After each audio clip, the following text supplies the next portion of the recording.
What's going on, Fourth and Inches Fantasy Football listeners? We're going to take a moment of silence to remember the 31 people that passed away this past week from just senseless violence that just doesn't need to happen in El Paso and Dayton, Ohio. 31 people lost their lives, and we want to take a moment of silence to remember those people and pray for their families. Can't imagine what they're going through right now, but sometimes you have to, remove fantasy from the equation for a little bit when serious things like this happen. And we just wanted to take a moment and, pay our respects.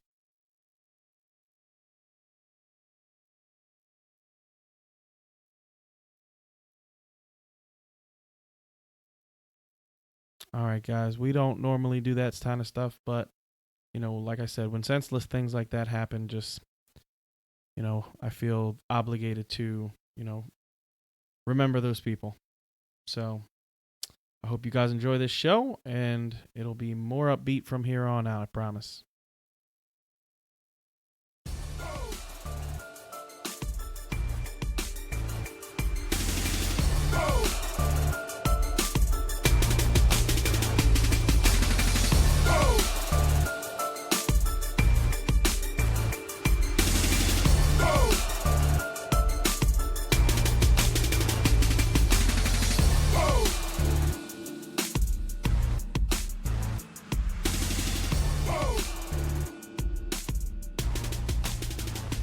What's going on, Fourth and Inches podcast listeners? You got Dan, Kev, Stevie P coming at you. What's going on, fellas? What's going on, fellas? What's going on, listeners? What's up, everybody? All right, so today we are going to recap some of the things we saw in week one. Of course, we're going to go over news as well, and we're going to go over one of our podcast leagues that we've been doing and check out some of the teams. But first, don't forget to check us out on our website at www.fourthandinchesff.com.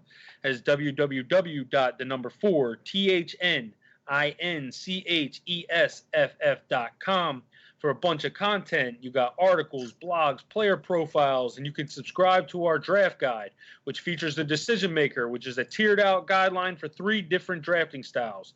You got one for your risky drafter, your conservative drafter, and you got the tweener, which is basically a mix of both. The draft guide also features the cheat codes, which is a visual breakdown of every team's stats from last year. It's a great tool to prepare for your drafts, and it's the same tool we use to give you information on the podcast. So check that out, and also look for us on the Fantasy Life app. We'll be doing start-sit questions throughout the year, and we're looking into doing a keeper question segment before the year starts as well. And if you're listening to this, make sure you hit that subscribe button and give us a 5-star rating. Let's start off with the news for today.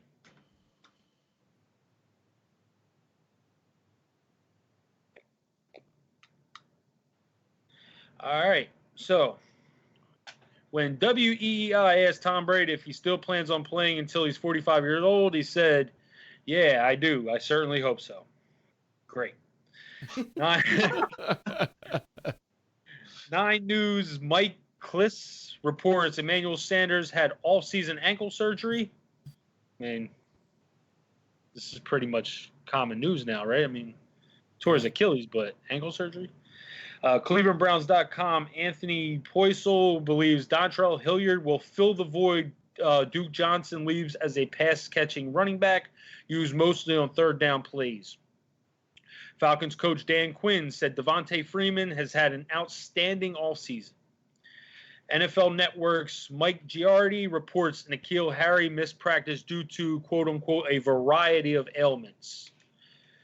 MMQB's Albert Breer reports the Panthers are trying to find a backup who can ideally take, quote-unquote, a lot of Christian McCaffrey's short yardage and goal line work. NFL Network's Jane Slater reports Dak Prescott is seeking $40 million annually. Good luck. Antonio Brown said he's, quote-unquote, looking forward to rejoining his teammates, quote-unquote, after losing his helmet grievance with the NFL. So that Antonio Brown absence was a short stint, apparently. Broncos coach Vic Fangio expects Emmanuel Sanders to play at some point this preseason. Colts coach Frank Reich said Andrew Luck won't take part in joint practices this week. T.Y. Hilton believes he had the best training camp of his career. Duke Johnson is dealing with a hamstring injury, so he won't play in Saturday's preseason game against the Lions. Probably still has a little bit of catching up to do on the playbook as well. Speaking on Sirius XM, Leonard Fournette said he dedicated himself to getting in better shape this offseason while addressing issues in his personal life. Dan, that should make you happy. Already know what's coming. Saints tight ends coach Dan Campbell said it's pretty easy to see the impact Jared Cook has had during training camp. According to Yahoo's Therese Paler, the Lions see Danny Amendola as a candidate to replace Golden Tate as a safety blanket for Matthew Stafford. I've been saying that Danny Amendola might not be a bad shot to take later in the later rounds. According to Yahoo's Therese Paler, also, first-round tight end T.J. Hawkinson will likely begin the year as the Lions' number 2 tight end behind Jesse James. 49ers coach Kyle Shanahan insists Dante Pettis must compete for his starting role. Pete Carroll said Chris Carson, quote-unquote, will catch the ball more this year for sure. The Athletics' Matt Barrows projects Jerick McKinnon to open the 2019 season on injured reserve. There was a trade in the NFL. The Ravens traded kicker Kyer Vedvik to the Vikings, so maybe Dan Bailey might have some issues with his job. The Athletics' Connor Hughes wouldn't be surprised if Jamison Crowder creeps near or passes 100 catches for this season.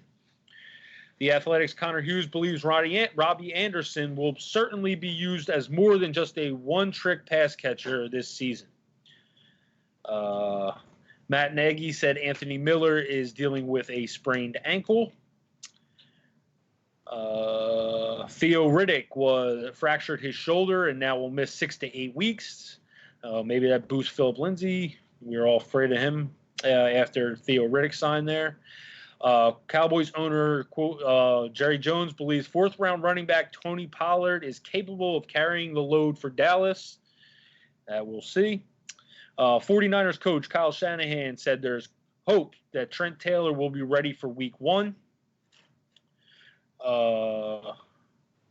Jalen Hurts snared 3 of 5 targets for 31 yards and a pair of touchdowns in Saturday's 49ers preseason win over Dallas. Marquise Lee may not be ready for the start of the season. And that pretty much looks like it. I'm pretty sure we are caught up on all the news from the weekend. So of all that stuff, anything you guys want to address immediately? I think a lot of that we talked about. The only thing I guess that I have to say was Hilliard looked amazing. He did. Yeah, he looked really good in that Cleveland game. He was catching everything, and he looks like he is definitely a Duke replacement. Prescott isn't worth $40 million. Dude, I hope that they give Dak Prescott $40 million. As an Eagles fan, I hope they do it because they're just showing themselves into mediocrity for as long as that tenure is going forward. I hear that. So now that we have officially Antonio Brown, I guess I don't know if the charades are over, but at least the weekly charades are over. Where do you guys see him? I mean, he said he's rejoining his team. I'm sure his feet are not going to be an issue going into week 1. He might see very limited to no play at all during the preseason. He doesn't need to play in preseason. He's Antonio Brown. Do you guys see him still being a top 10, top 5 receiver? Yeah, top 10. Yeah, I've had him top 10 for, since basically he left Big Ben. My issue with him is not his feet. My issue with him is I don't know if Derek Carr has the ability to get him the ball the way, Ben Roethlisberger did. So definitely still because of his talent, he's a top 7 guy for me. But it's not his feet is the least of my worries. Yeah, I think he's just where he is. I mean, we had on, I think, he's been being drafted pretty much middle of the second round, and he started being drifting into the third round now with all this stuff going on. And, people didn't give it a chance to wait and see what was happening. But, yeah, he's still middle of the second round guy. I mean, he's basically locked there in between with kind of with Mike Evans, Juju, all those guys right in that mix. And, for me, he's probably the end of that, but I've always had Mike Evans ahead of him and Juju ahead of him. So, he to me is probably the bottom of that second tier of receivers. Speaking of Juju, I've actually heard from 2 analysts say that they actually have Juju as their dark horse for coming out this year, leading the league in receptions. So they basically said that out of Pittsburgh that Big Ben is going to be throwing him the ball a ridiculous, we know he's going to get the ball a lot, but a ridiculous amount of times because the guy just has to get open. So should be fun. Yeah, I mean, I could see that happen. I mean, he had 166 targets, I think it was last year, and you got 169 open targets in Antonio Brown, plus Jesse James had some targets. So there's probably a good 200 targets or maybe even more to go around. I wouldn't be surprised to see if he sees 180, maybe 190. And if he's able to see 190 targets, he might catch 130 balls. Yeah.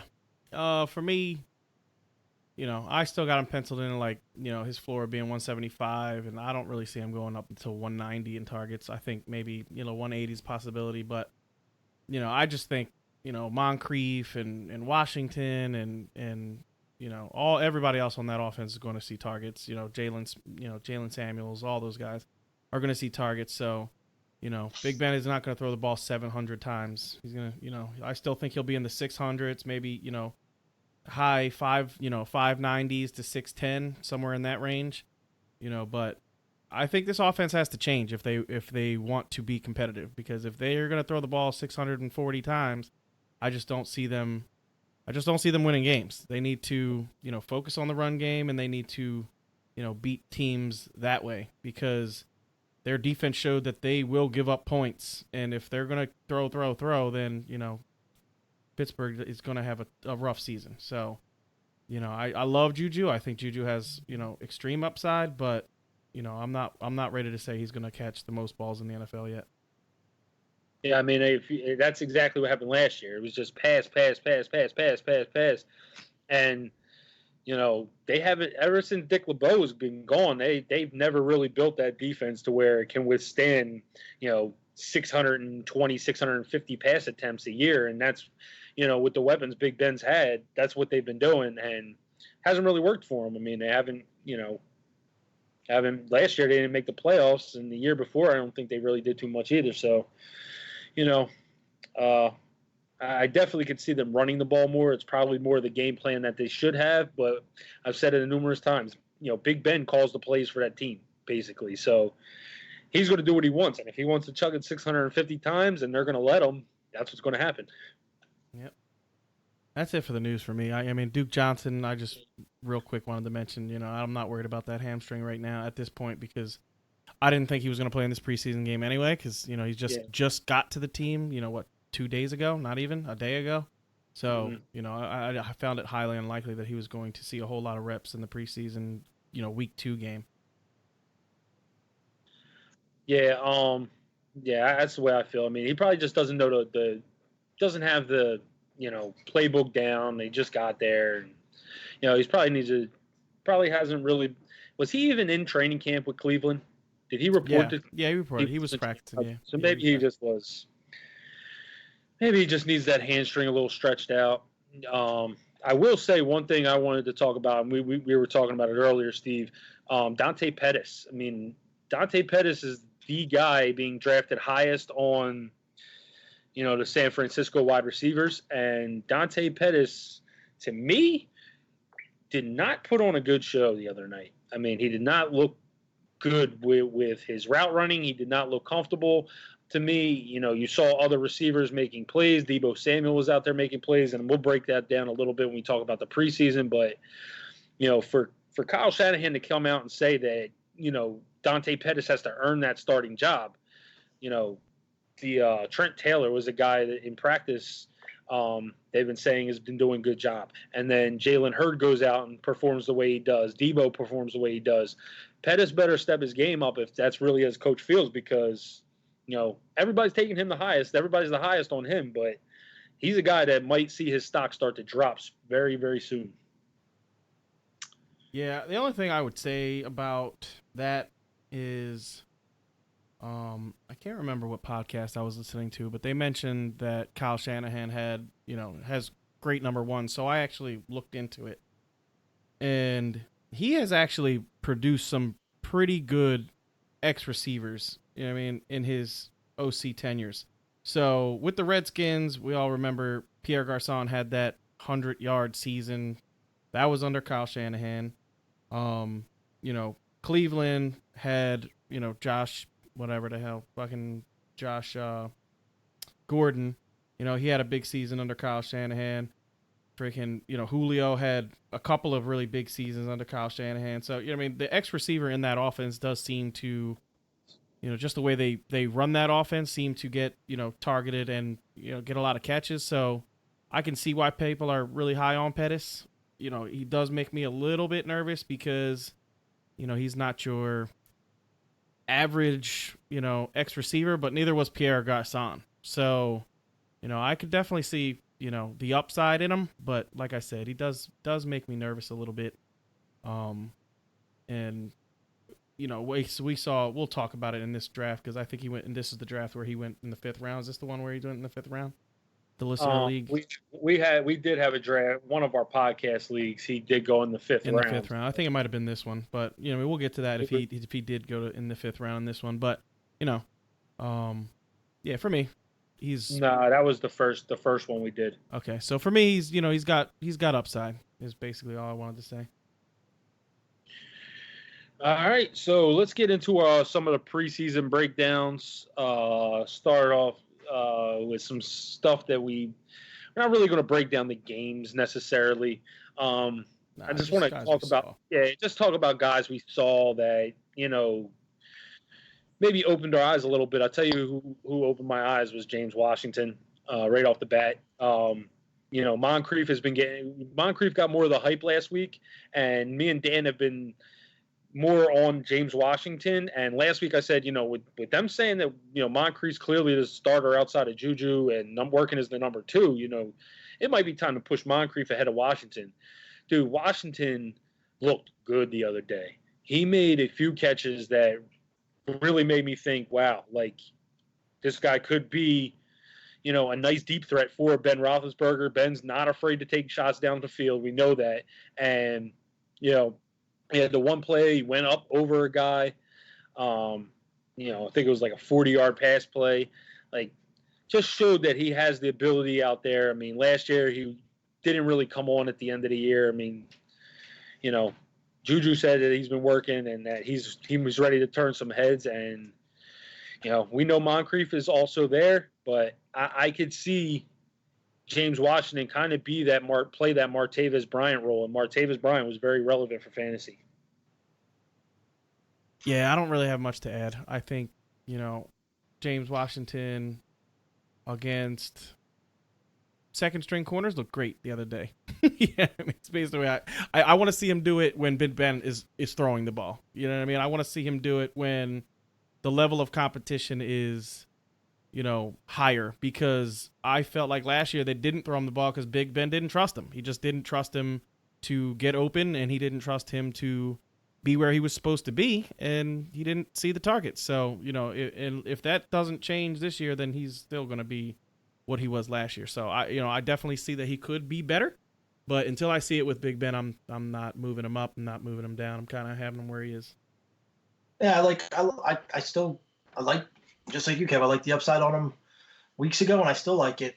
I really, as far as a preseason game goes, it's really hard to evaluate because you aren't playing against top guys. You're just playing against guys that a majority of them won't even be on a roster spot in 2-3 weeks. So it's going to definitely be a situation where, we'll see how good he can be in against a better defense and with Big Ben playing. But it's a good start for him, that's for sure. If anything, it builds his confidence. Yep. Anybody you guys want to bring up?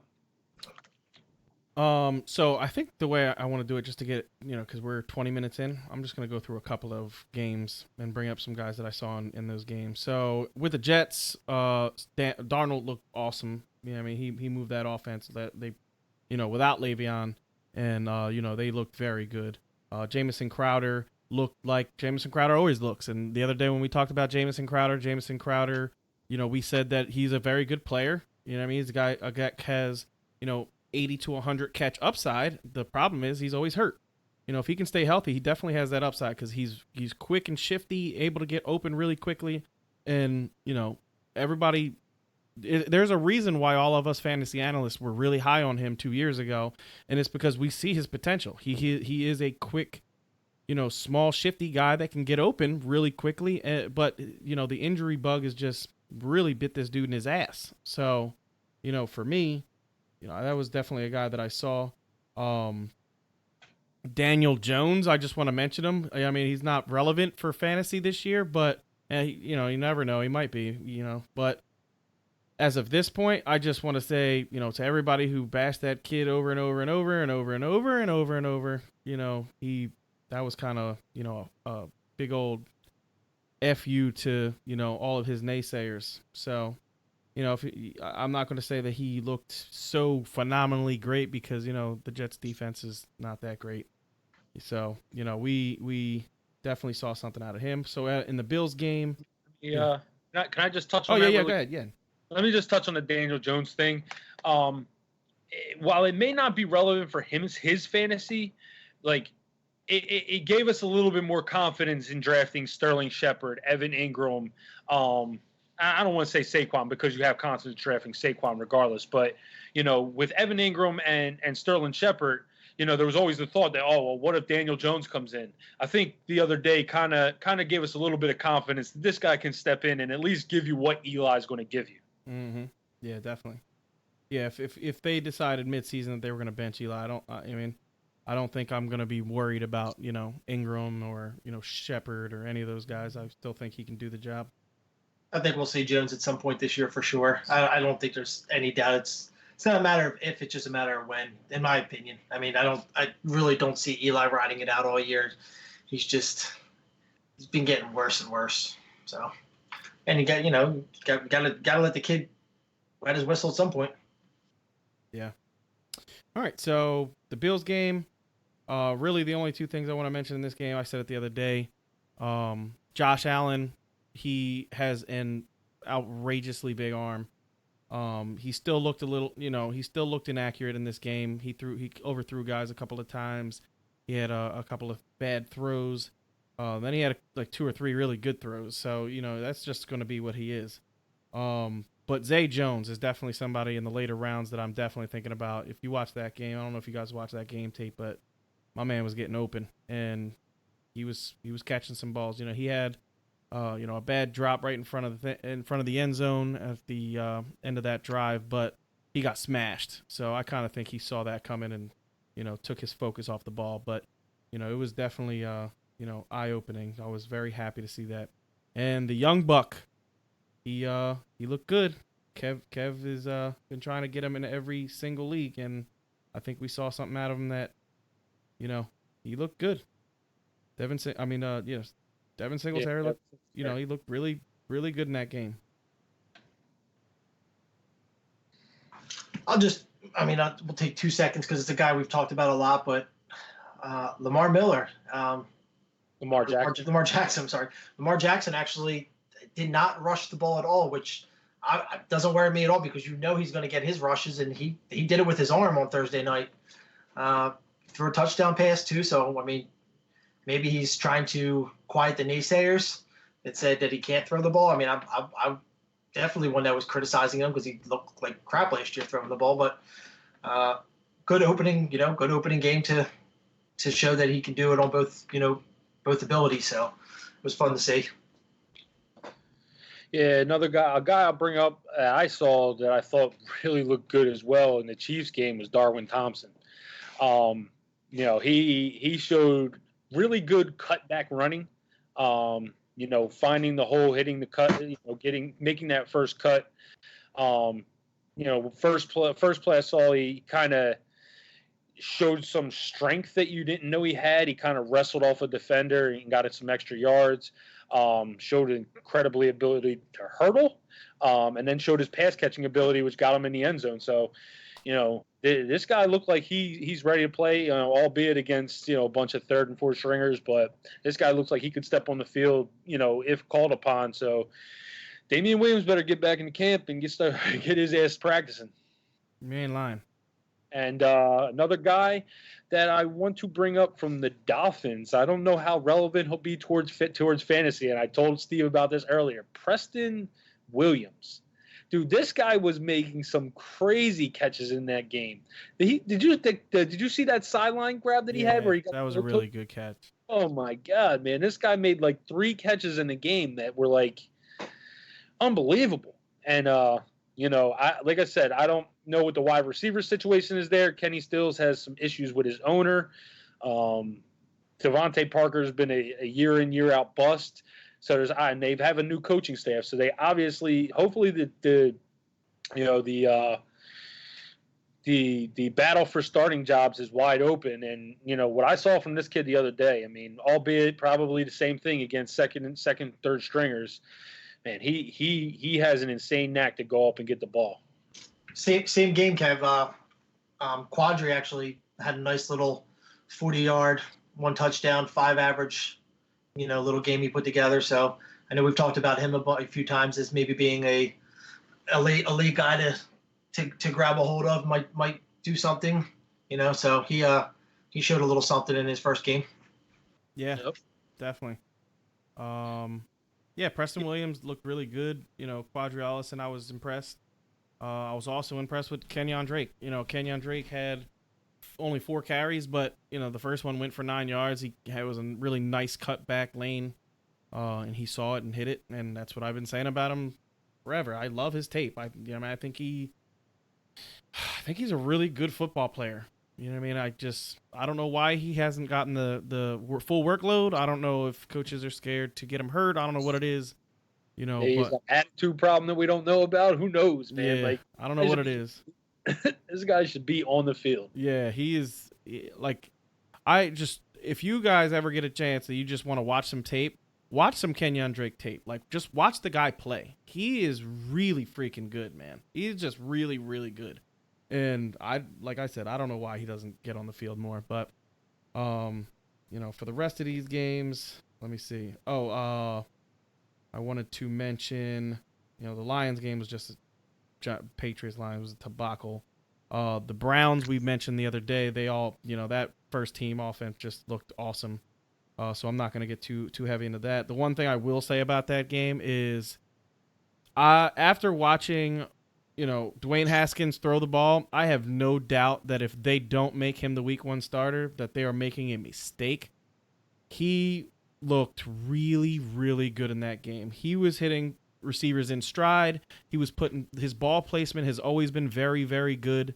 I said that to you guys, when we were talking about the rookie podcast, the Dynasty podcast. I said Dwayne Haskins is just a very accurate passer, and I love this kid. I really do think he's going to be a very good NFL quarterback. I don't know about this year because his weapons are, he's hurting it for weapons, but I wouldn't be surprised if he showed people that he could be a very good quarterback. Is there anybody in the Brown games you guys want to talk about? We hit on Hilliard. I don't really see. Nick Chubb looked good. I was going to say Nick Chubb looked really, really good himself. That would be the guy I would say, and I've been the one that's kind of been against drafting Nick Chubb, but it's never been because of his talent. It's because I don't know what's going to happen once once Kareem Hunt gets there. That's my problem. But I definitely think that Nick Chubb is a ball player.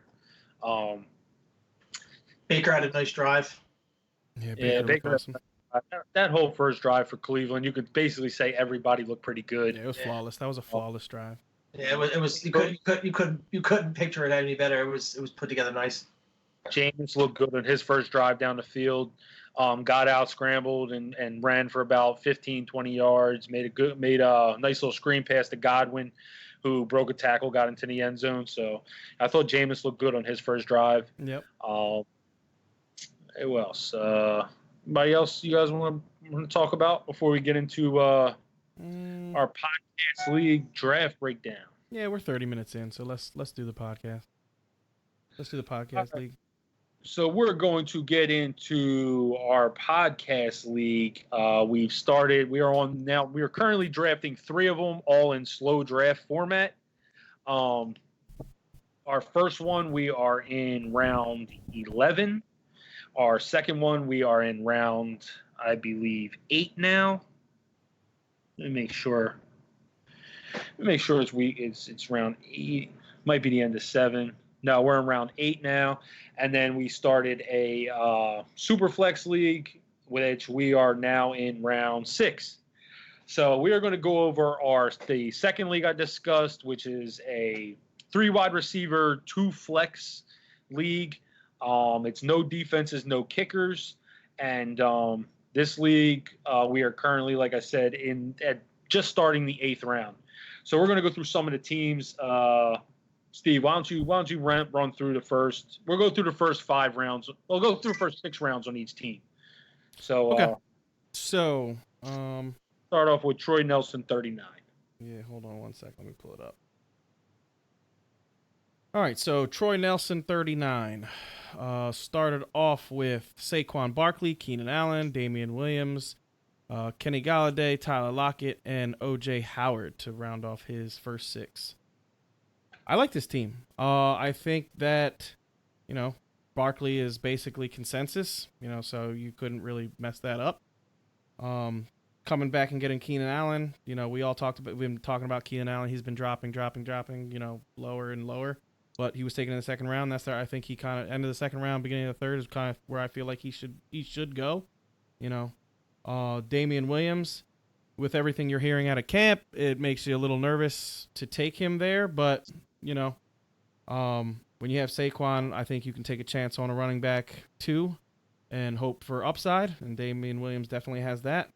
Kenny Galladay is probably my favorite young wide receiver. I just love Kenny Galladay. I think Kenny Galladay has all the upside in the world to be a superstar.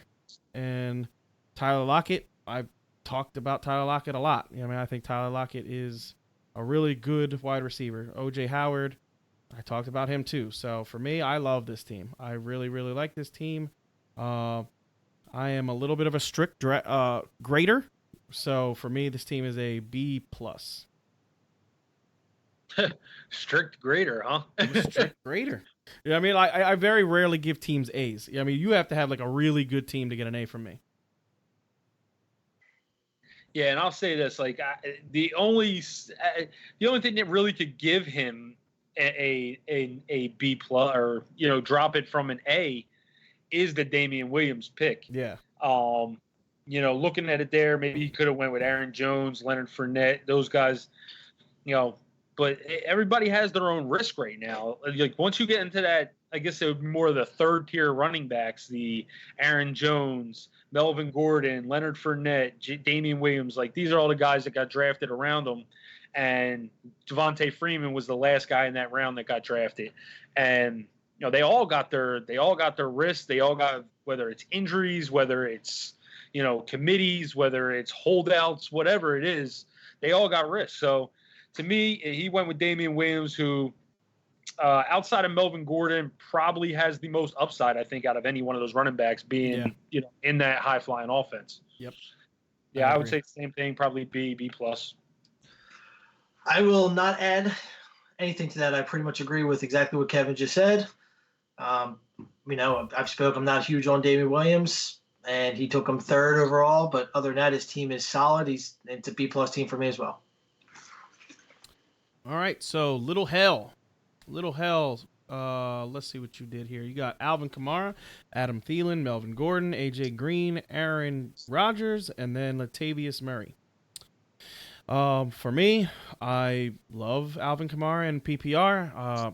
For me, he is, it's a toss-up between 1 and 2, but I would definitely take him 1 overall and have no problem with it. Adam Thielen, I think that might be... It's right where he is going. So, with the wide receivers that were taken. I would Thielen above Keenan Allen. So that right there makes it a little bit rough. I think Stephon Diggs could have a better year. We've been talking about that, but to me, this team this team could have run into a lot of trouble early in the year if Gordon doesn't report, because he's got AJ Green as his second receiver. Yeah, he's missing the first couple of games. Yeah, he's going to miss the first few weeks. This team, as good as Kamara and Thielen can perform, if one of those guys does not perform, see, that's the thing. He's also got Latavius Murray as his second running back. So you're basically running with the Saints running backs as your 1 and 2 for the start of the season if Gordon doesn't report. So, plus a little high on Rodgers to me. So, yeah, this team for me is like a C. Yeah, this is going to be the beginning of his season. He could be in trouble, but if Melvin Gordon signs, I think it completely shifts the balance of this team. I think Alvin Kamara, Melvin Gordon, if Melvin Gordon comes back and plays, this could be a really good team. You could live with no AJ for a couple of weeks when you have, those two running backs playing and then Adam Thielen. But if it's all hinging on Gordon, if Gordon don't play, you are going to be in trouble. And for right now, we don't know if Gordon is playing, so I am also going to give you a C.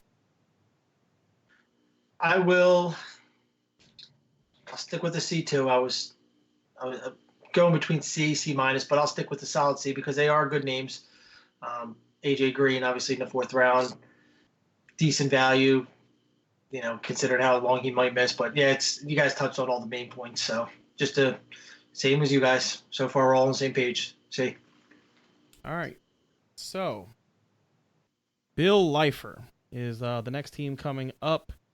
So we got Christian McCaffrey, Antonio Brown, Aaron Jones, Chris Godwin, Derrick Henry, Rashad Penny. With the way we have this league set up, you can do 2 running backs and 2 flexes, so you can start all 4 of these running backs. So I like it. Antonio Brown, Chris Godwin is, I like that pairing at wide receiver. I think where Rashad Penny went, he was getting him on the turnaround. So, for me, Rashad Penny was probably the best running back left. Derek Geis went after him, Duke Johnson, the guys that went after him, Rashad Penny was the best guy available. So, I like it. I just noticed Duke Johnson went at 7.5. Yeah, that was really early. Somebody reached.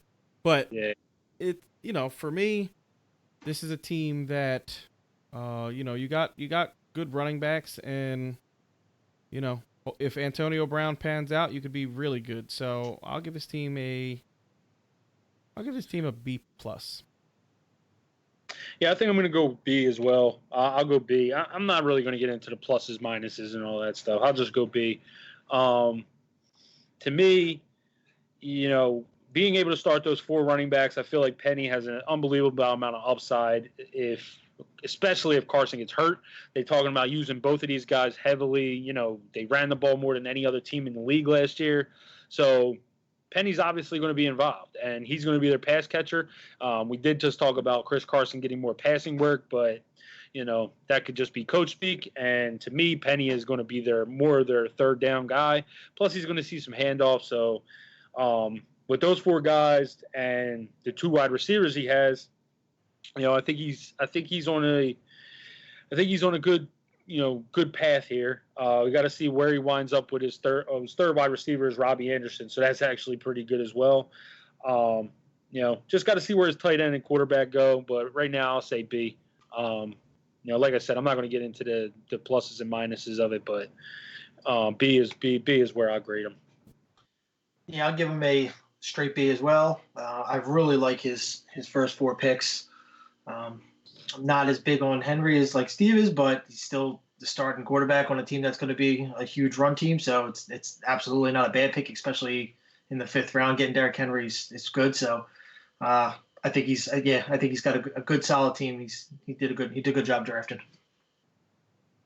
All right, so lower 48. Let's see. He's got David Johnson, Mike Evans, Amari Cooper, James White, Tariq Cohen, and Austin Eckler. For me, I love that he got Mike Evans and Amari Cooper. I think they're both, two solid, wide receivers. David Johnson, I love him. So, taking him at 4, obviously that's basically what's going on with Zeke holding out. James White, Tariq Cohen have amazing PPR upside because they're going to catch, they're going to catch at least, 65, 70 balls this year on their low end. Austin Eckler, I don't like that pick. For me, and what you're hoping for is Melvin Gordon to sit out all season, which I don't see happening. I do think that they're going to get a deal done. They offered him $10 million. I think if they bring it up to 11, he's going to take the deal. You know what I mean? And if they say they hold firm, he'll be the 3rd highest paid running back, which is kind of where I feel like he should be. So if he's smart, he'll just say, you know what, I'll take the long-term deal. The difference between him and Le'Veon last year is that they offered him a long-term deal. It's just $10 million a year. You know what I mean? Le'Veon was getting the franchise tag. He didn't want to be franchise tag. He wanted a long-term deal. So didn't they offer him a long-term deal? Didn't Steelers offer Le'Veon like $70 million? It came out afterwards. It came out afterwards that they did, but I don't know if anything was set in stone because he was under the franchise tag when he started sitting out. Yeah, he had already. That's why he sat out because he didn't sign his franchise tag, so it didn't. You know what I mean? Because he didn't sign, he just basically went to free agency because he just sat out that year. He chose not to sign with them. But for me, Austin Eckler, I just don't like that pick. For that reason alone, I'm gonna drop this team to a B-. Yeah, I actually have the Chargers as my Super Bowl pick, but that is not the case if Austin Eckler is the starting running back. Sorry, but he's not. He's nowhere near Melvin Gordon, and that fumble on the 1 yard line just kind of proved it even a little more this past week. So I think they're gonna, as far away as they were maybe a couple weeks ago. Maybe they'll get this deal done because they are without a question a Super Bowl contender. Aside from that, he's got good PPR guys. He's got great receivers. He's got David Johnson. I swear I'm not just copycatting you, Steve, but I'm going to go B- as well. You're talking before me, so it's not fair. Hey, you take the next one first. All right. I'll tell you, to me, even with Austin Eckler, I think that's going to be a committee. I think Justin Jackson's going to get work, especially I think he's going to get the goal line work. Justin Jackson powered his way for the touchdown after Austin Eckler fumbled in that game. And Justin Jackson also came in at the end last year when Melvin Gordon was hurt. And, Austin Eckler, I believe, got hurt, when he first became the starter or when he first took over the starting role after Gordon got hurt.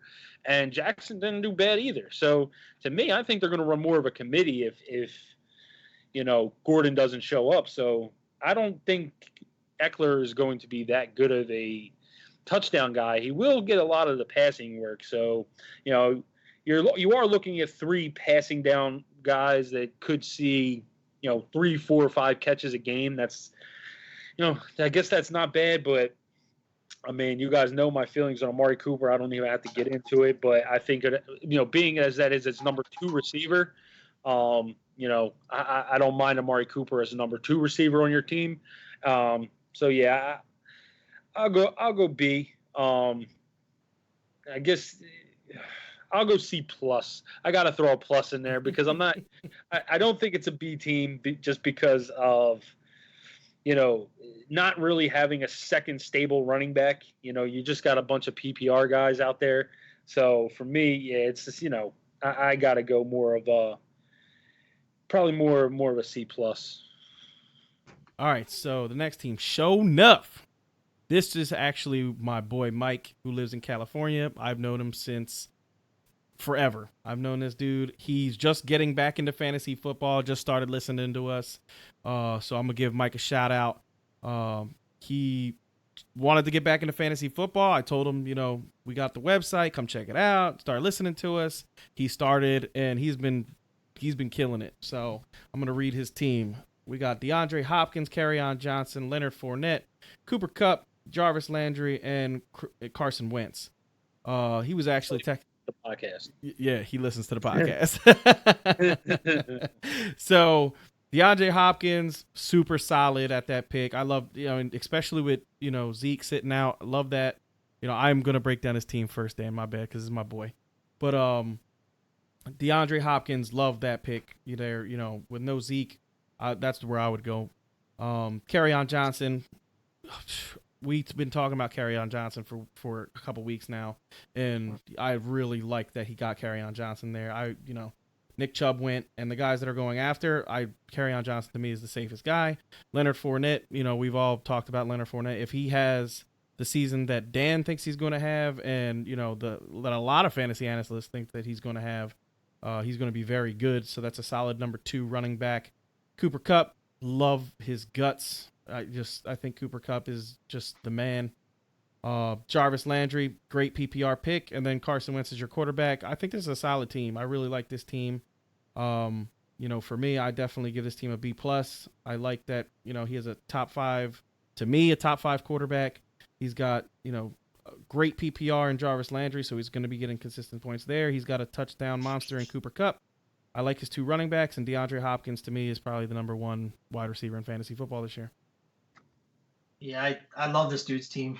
Love his team. It looks like he drafted. It looks like he listened to me word for word. If you actually look down the list of some of his picks, but I'm glad he's listening to the podcast, and that's why I'm giving him an A-. And the only reason I give him the minus instead of a straight A is because I think I would have went Chris Godwin or Kenny Golladay being available to him, and he went Cooper Kupp. But it's a gutsy pick for him. Could pay off. Cooper Kupp's definitely going to have a good year. I just don't think he's going to have as good of a year as Godwin or Galladay. But other than that, I from 1 to 6, they're all great picks. So A- for me. He's got a stellar team. I'm going with an A. You guys know I love Kerryon. Fournette, I think, is probably one of the most solid number 2 running backs that you can get. He's got easily a top 3 wide receiver in the league. I literally love Cooper Kupp to death. Jarvis Landry is a great 3rd receiver in PPR, and Carson Wentz has top 5 quarterback upside. I think that the only thing I say that the only thing I say that drops it down a little for me is that he reached on Carson. I think he could have waited another round to get Carson. Apparently he could have, because Andrew Luck just dropped out of his ass into the next round. So he probably could have waited. He probably could have waited into the next round and got Carson. I was happy as shit to get Andrew Luck in the 7th, just to let everybody know. Dude, sixth round for Carson is a little bit of a reach, but his team has a ton of potential. So yeah, I'll go A. I like his team. All right, Dan. I will read the team, then you go first. So we got on hiatus. So on hiatus took Le'Veon Bell, Nick Chubb, George Kittle, Robert Woods, Tyler Boyd, Mike Williams, and I like this team. I don't like Le'Veon where he took him, because Le'Veon, that's just too early for me. I'm not taking Le'Veon in the first round. But the rest of his team I really do like. I think, getting George Kittle in the 3rd, I like it. Nick Chubb, we saw what he looked like the other night, and guess what? If he looks like that all season, he's going to be a really good 2nd round pick. Everybody who got Nick Chubb in the 2nd round of all drafts this year is going to be happy as shit. So, Robert Woods, Tyler Boyd, Mike Williams, Tyler Boyd I think is going to be super solid. Robert Woods I think is going to be also super solid. And you got the upside of Mike Williams. A lot of fantasy analysts are saying Mike Williams has, superstar potential. I don't see that at all, but I definitely see a guy who I think he could repeat 10 touchdowns. I think you're saying that he's going to regress, but, in that offense, especially if Melvin Gordon sits out, I can definitely see him, repeating 10 touchdowns. I don't think 10 touchdowns is like insanely crazy for a 6'4" receiver with his kind of ups. So, I like this team. I would, Le'Veon Bell in the 1st, I just can't take Le'Veon in the 1st round, but every other pick I really like. So I'm going to give this team a B. Thanks for letting me go first, Steve. My bad. Not high on him, not low on him. Le'Veon's definitely a stretch in the first round, but we've seen him go a lot in the first round on mocks and regular drafts. So, I mean, he is Le'Veon Bell. People, if he's there, some people are going to scoop him up in the first round. He's been a top fantasy back for a long time. Nick Chubb. Real quick, Dan, where would you take Le'Veon in the first? Would you take him in the first? No, I would go early second.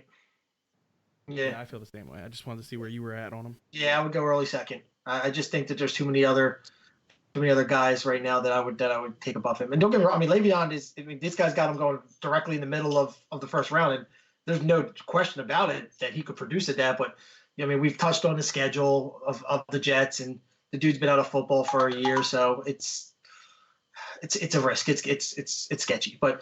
Aside from those, let's put George Kittle aside because he's definitely a top 3 tight end. But he's got a lot of good players, but he doesn't have any super players. So I'm going to give him a B- because he's got good players, but he doesn't have anybody that just jumps off the page. I mean, Le'Veon Bell is obviously his best guy. Right? I mean, we don't know what Nick Chubb's going to. I mean, we expect big things from Nick Chubb, but he hasn't really done it yet. So B-.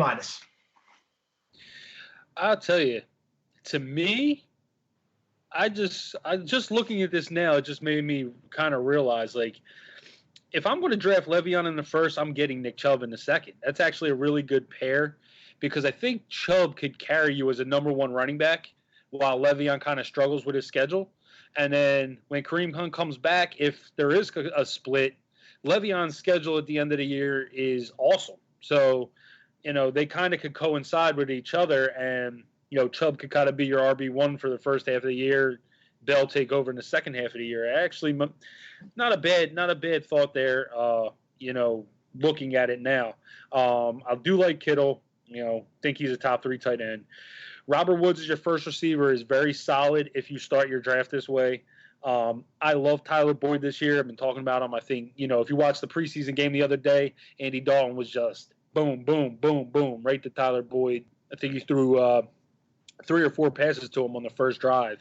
Obviously, AJ's not there, but and then Mike Williams. I don't think Mike Williams as your third receiver is terrible. I think Mike Williams as your third receiver is actually not very bad, not bad at all. So, to me, I would give this team a B. All right, so go ahead, Dan. You can read my team because we'll just go real through the analysts. Obviously, we're not going to go real in depth. We're just going to name our teams and give a grade, I guess. We'll just kind of be quick with ours. All right. Steve has in the first round, he's got Ezekiel Elliott, Juju Smith-Schuster, T.Y. Hilton, Brandon Cooks, Kenyon Drake, Miles Sanders. Just a quick break. Luck in the 7th round. And he just picked Luck in the 7th. We're only breaking down this first 6, but he picked Luck in the 7th, which. But I just can't get over it. Andrew Luck made it to the 7th round. Nah, yeah, I got him as my, number 2 overall, and I don't know why he's dropping, because he's maybe in these injuries and stuff. I'm seeing him go in these, in these late rounds now, and he's always there for me to scoop up, and just depends on how, where I wanted to play, but I will give Steve Ezekiel Elliott. You got it. Before I give you a grade, you got to touch on it. You got to talk about it. All right. So for me, I don't think Zeke's sitting out. I just don't. I don't believe it for a second. I think that Jerry Jones wants him there. I think that they will figure out a number that they're all comfortable with, and I think he'll be, to me, Jerry Jones is not worried if Ezekiel Elliott misses all of training camp. To me, I think, and if anything, I think Jerry is saying, just stay out, just stay home. I'm not even worried about you being here. We all know you're going to be a stud when you come back. Just don't even bother. You know what I mean? We'll let you sit, and we'll hammer this thing out, and we'll have you back for week 1. I just don't think he's going to miss any games. And I'm not the only fantasy analyst that thinks that. Yeah, I mean, there's a lot of fantasy analysts out there that are saying, they just don't think he's going to miss games. And from everything that I'm reading, other than Josina Anderson saying that he's willing to miss games because unless he gets what he wants, Josina Anderson is not, Adam Schefter. When Adam Schefter says some shit like that, then I'm going to be like, oh man. But Josina Anderson is definitely not an Adam Schefter, not somebody that I really care if she says that he's going to be sitting out. So I love Zeke. I love that I got him where I got him. All right, so I'm going to grade him that Zeke is playing week 1 because it's not really fair to grade you if he sits out the whole year. You don't have a crystal ball. Um, I'm going to give it B plus. I mean, the team, you got a lot of number ones on that team. Juju, Ty, Brandon, Kenyon. I mean, they're all number ones. It's a B plus, borderline A minus, but I'm going to go B plus because Miles Sanders right now, as much as I love him, he is potential. He's not proven yet. Next year, though, we're going to see Miles Sanders in that second round. Who knows, even earlier than that. Yeah, I'll just, no real breakdown. I'll just go B. Let's go on to, some of the other the people that want to hear their names. I'll just read off my team. You guys can just give me a quick grade. We don't really have to get into it too much, and then we'll move on to the next guy. I drafted Todd Gurley in the first, Dalvin Cook in the second, Zach Ertz in the third, Mark Ingram in the fourth, Tevin Coleman in the fifth, and then Christian Kirk in the sixth. Well, obviously, I like this team because this is basically the team that I drafted. It literally is your team from the other league. I like this team. I mean, I think Mark Ingram has great upside, and I don't want to really get in depth with it. You know what I mean? I love Tom Gurley. So, for me, this team, oh, man. It's literally only because you don't have any wide receivers that I'm going to give you a B+. Like, if you, with these four, you're starting these 4 running backs. That's awesome. So, B+. Yeah, I mean, Christian Kirk is your number 1 receiver is a little bit of a stretch, but I know you have a tendency. Actually, most of the time you go 0 RB and you went full RB. So you get to start 4 of them in this league. Yeah, I just like I'd like to go strong at the top of my draft. So if I go wide receiver, more than likely I'm coming back and grabbing another wide receiver, or if I go running back, more than likely I'm gonna grab another running back. So I like to be strong at one position, and that way, I can kind of worry about the other position as the season goes along because, there'll be options available. Yeah, I'm going to go B plus. I mean, you got solid names, and just B plus because Christian Kirk is your first wide receiver on the board is a little stretch, but next guy. All right, so we got Lions. DW Lions. All right, you want to read this one, Kev? Yeah, I'll go off on. First round, Michael Thomas, Odell Beckham, Patrick Mahomes, Chris Carson, Sony Michel, and Baker Mayfield. Now, we will say that he thought it was a super flex instead of just a 2-flex league. So, that's why he drafted Mahomes and Mayfield 3 rounds apart from each other. So it's going to be kind of hard to grade his team not thinking about that, because if you're grading his team based on our scoring system, he's obviously probably like a C. He doesn't have I do like his running backs. I think Sony as his second running back isn't terrible. Michael Thomas and Odell Beckham are obviously stud receivers, and he's got the best quarterback out there. He also grabbed Evan Ingram in the 7th round. So to me, you got a top 4 tight end. He's got the 4th ranked tight end for me. So getting Evan Ingram that late in the draft kind of made his team look a little better. But, if he was able to use that Mayfield pick or even the Mahomes pick on Stephon Diggs or Julian Edelman there, man, his team would have been nice for me. Yeah, I'm still going to go B-. I'm not going to fault him for doing, for taking Baker in the 6. Obviously, we want better value in the 6 because we can't start 2 QBs. But I mean, anytime you draft Michael Thomas, Odell Beckham, and then you got the number 1 quarterback, and we're all big on Carson, it's a great first 4 rounds. So I'll give him a B-. Yeah, I mean, Michael Thomas ODB is great. To me, Michael Thomas is as safe as wide receiver as anybody, and OBJ has literally number 1 wide receiver upside. He could be the number 1 wide receiver with Baker thrown to him, and he got Baker on his team. So I like that team. I'm not gonna. I will give you a B+ because of the 2 QB situation. I know it was a kind of a mistake, a mess up. But with the rest of your guys, Chris Carson, I think is going to be solid. Sony Michel, I don't really like. But I think if you didn't take Baker Mayfield there, you could have gotten like, Christian Kirk, Miles Sanders, somebody like that, and your team would look a whole lot better. So I'm not going to screw you because of that. To me, I would probably try to flip Mahomes. Having Baker and Odell Beckham, I might try to flip Mahomes. To be honest, if he came calling for me, I might give him Tevin Coleman, Mark Ingram, honestly. Because that's pretty much the running back equivalent, and, I might do it. So come calling. Patrick Mahomes for Mark Ingram. He's trying to swindle trades on the podcast. Oh, man. All right, so Gnome Pat. I can't see the rest of your name. Sorry, dude. Dan, we're on Dan's team here. Oh, Dan's team. Yeah, my bad, Dan.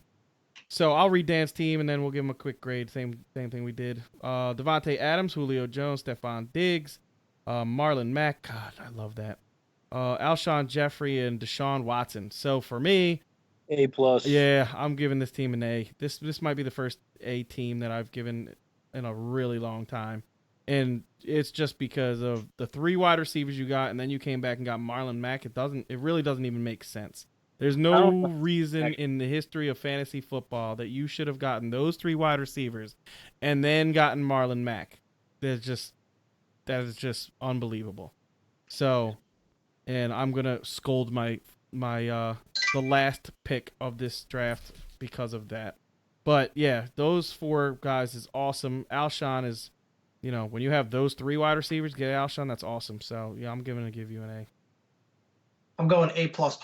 No, just I don't know how these guys literally like dropped to me. Like I go and I got get Devontae in the first, and then I see like how is Julio still available in the That's what I'm saying. I could not believe that. And then it comes back around, and I'm like, all right, awesome. I'm huge on Diggs, so I scoop him up, and then it comes back around to me, and I'm like, no, there's no way. Like, and then I finally have to start looking at running back after I got 3 huge name receivers. So I look at running back, and I'm like, Marlon Mack is still sitting here. Like everything just this is a beautiful draft. This is a nice draft for me. I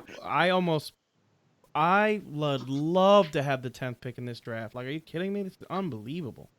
Yeah, the way the chips fell for you, Dan, it was really, really, really, really worked out in your favor. So yeah, I think we all like your team.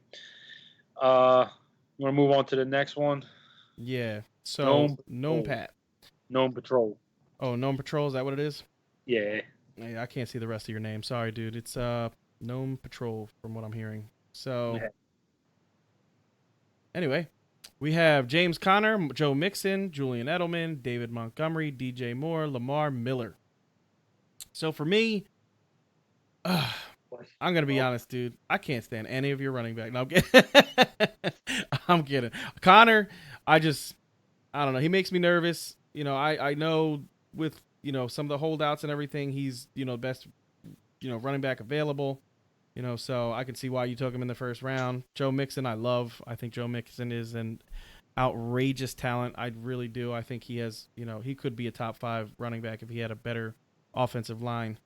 Julian Edelman as your number 1 when you got those 2 running backs. I think that's, a solid number 1 guy. I think he's definitely going to be in the top 15.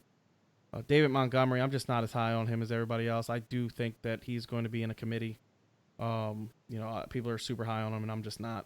DJ Moore, I think we talked about it the other day, Kev. I'd rather have Curtis Samuel later in the draft. I just think, they're talking about DJ Moore not being the number 1. They're talking about Curtis Samuel could be the number 1 on that team. So, DJ Moore makes me super nervous as your number 2. And Lamar Miller, I just will never draft on any of my fantasy teams because I just don't like Lamar Miller. I don't want to sit there and pray on the Monday night game that Lamar gets me 8 points and he ends up getting me 1 because they completely abandon the run because he just is not doing anything. With 13 carries, he gets you 11 yards, and they just go, okay, we're not going to give him the ball no more. Yeah. So for me, I just will never have Lamar Miller on any of my teams. So, for me, this is a C. Yeah, I would say C as well. I think James Conner, I don't like James Conner in the first round. I do like Mixon, I do like Edelman. Montgomery is a question mark for me. I do like what I've been seeing from him. He looks like he is a beast of a running back. And so to have him as your 3rd running back, I think is actually really good because I do think he's going to be productive. I think the guy really has shown that he has the ability to play in the NFL. However, your next two picks, man, DJ Moore, I am not high on at all, and Lamar Miller is blah. There's no real upside at all with Lamar Miller as your 6th-round pick. You're basically, getting even a guy that, his floor is about 4 or 5 points and his ceiling is about 12. He's not really giving you more than that. And with them adding Duke Johnson, it's probably going to take away from some of his work as well. So, yeah, Lamar Miller to me in the 6th round. To me, that's a reach. I would have, rather seen you go in a different direction. Add Christian Kirk. Miles Sanders went after him. Like, I'd much rather have the upside of Miles Sanders than Lamar Miller. Penny, Eckler. I'd probably still rather have Eckler over Lamar Miller. So, yeah, just those that 5th and 6th. We're sorry we're bashing your team, dog, but we just don't like Lamar Miller. You could have gotten Deshaun Watson, Baker Mayfield, Christian Kirk, Miles Sanders, Mike Williams, Carson Wentz. I'd rather have any of those guys. Yeah, your 5th and 6th round pick is what just dropped your team to a C because it was well on its way for me. I actually am higher on Montgomery than Steve is. I think the dude is looking like a beast in practice, and he looked good the other day in their first preseason game. But yeah, DJ Moore to me is just, when you can get Samuel 4 rounds, 3 rounds later, why draft DJ Moore? And Lamar Miller is, nothing but more than just, a 10-point at max guy. All right, now that the Lamar Miller bashing is over, we gotta stop that. We gotta stop the Lamar Miller bashing. We've trashed Lamar Miller enough. I think that when it comes to Lamar Miller, let's just we should have him on the podcast and have him speak his side. They're gonna let the guy defend himself. I am so cool. I have see, and that's the thing. It's not that I don't hate any player. There's not one player that I hate. I just hate where they're going because I'm not taking Lamar Miller in the 6th round. Doug. It's like 9. We don't hate the player. We hate them. Their fantasy. We hate their fantasy output. I'm gonna go C+ on this team. I do think just like you guys, we've reviewed a lot of it, and I'm not high on James Conner in the 1st, but I think he's going to still have a season.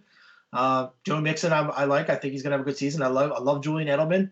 A little higher on Montgomery than Steve is, but not huge on him. So he's not quite in the B area, but C+ because his first 4 picks for me are all guys I feel like that are going to produce. So I'll read the last team if you guys want, and then that'll be a wrap.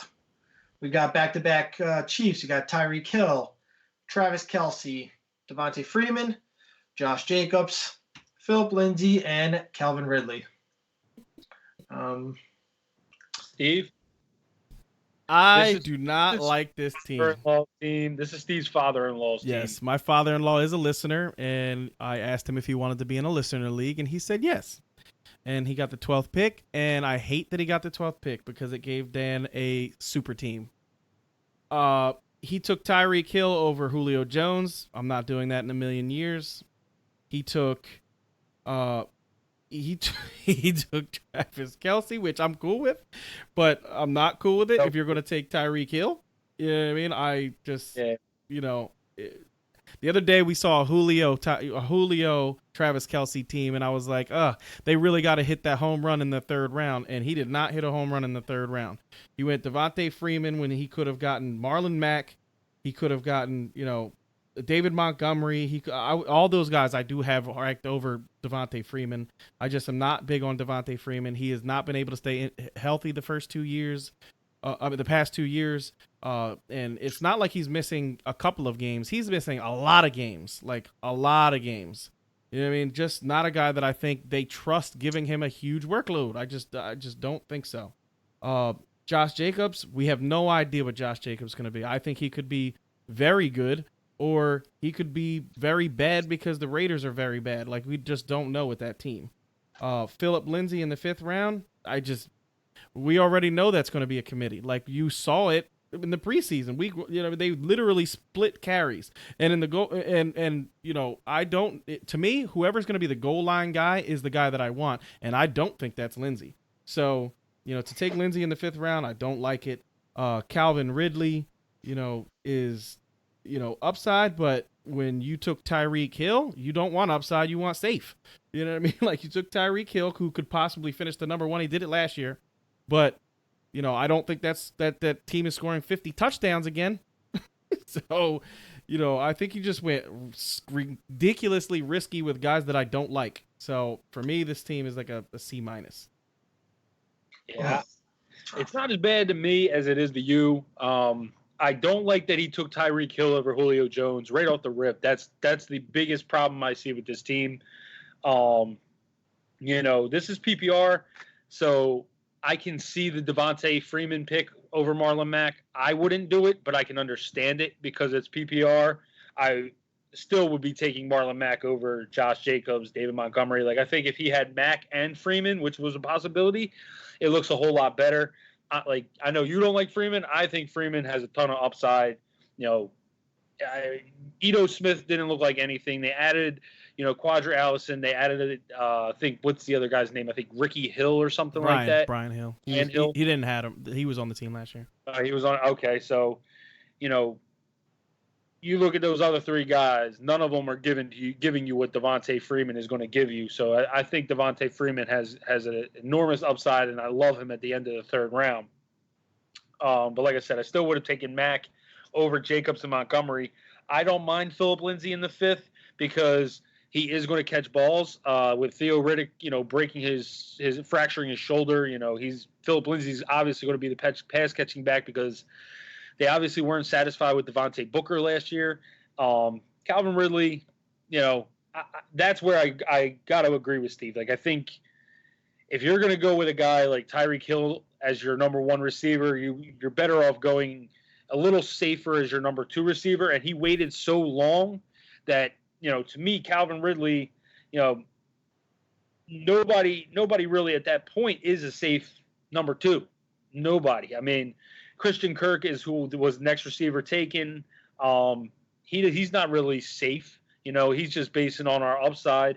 Mike Williams is not really a safe. He probably would have been the safest, I think, to me.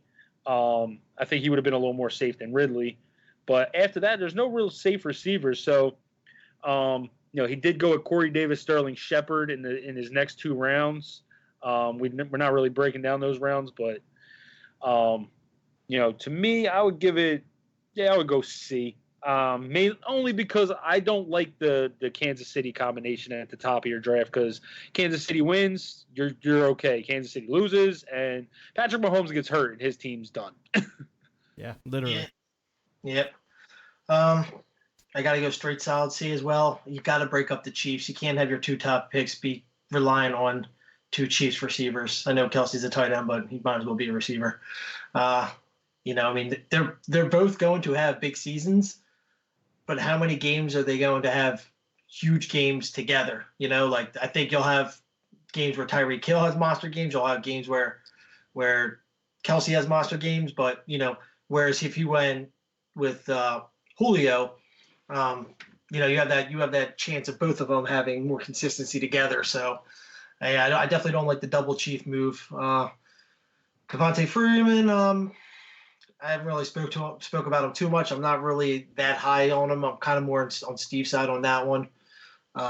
Philip Lindsay, I've spoke about him a little bit. He's going to be splitting carries, but I like where he got him at, so I'm not mad at that pick. But I got to rate it C just because of the double chief in the 1st and 2nd. Sorry, Joe, I love you. I love you too, Dan. All right, so guys. So that's pretty much it for our breakdown. Anything else you guys want to get into? Nah, I'm good. I think that's it. All right. So before we go, we want to give a shout out to one of our listeners. He asked to throw a little shout out to him. So we're going to shout out it's his buddy's brewery in Dallas, TKO Libations. So if you're ever in the Dallas area, check them out. Stop in and say what's up to drose523. And remember to check out the website at www.fourthandinchesff.com. It is www.4thandinchesff.com for a bunch of content, articles, player profiles, blogs, and of course you can subscribe to our draft guide. And until next time, peace out, guys. Peace out. Peace. And DW Lions, here's your shout out, bro.